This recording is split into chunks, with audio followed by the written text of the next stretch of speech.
लोगोफोर खुलुमबाय नोंथांमोनखौ आंनि चेनेलाव फिन खेबसेबाव गोसो गोरबोजों बरायनानै लाहरबाय लोगोसेनो दिनैनि गोदान भिडिअआवबो नोंथांमोनखौ फिन खेबसेबाव गोसो गोरबोजों बरायना लाहरबाय आरोना आसा खालामो नोंथांमोना दिनैनि भिडिअखौ जोबजासिम नायगोन आरो लाइक कमेन्ट शेयार खालामना गालांगोन होननानै अब्ला लोगोफोर नैबे भिडिअखौ नायनानै लादोलाय माबायदि भाइराल जागासिनोलाय अयथासार दावराव रावबो लाजिनोबो रोंला गिनायबो गैला आरोना लोगोफोर आंनि मबाइलखौ नायनानै मैया आंनि इउटुब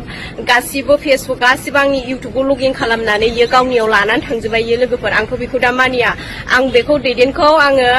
काजलगाव थानायाव आं इपिआर हैनो ओंखारगासिनो दङ आंनि फैसाया 5000 गैया लानानै थांदों आरो आंनि क्रिम आंनि फेस वास बियो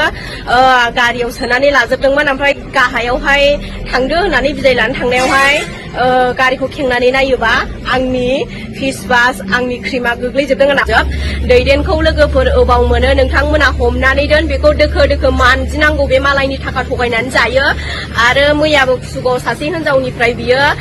शर्ट मुभि खालामगोन होननानै 7000 थगायनानै जादों आरो आंनि लोगो थिंखोलनिफ्रायबो बियो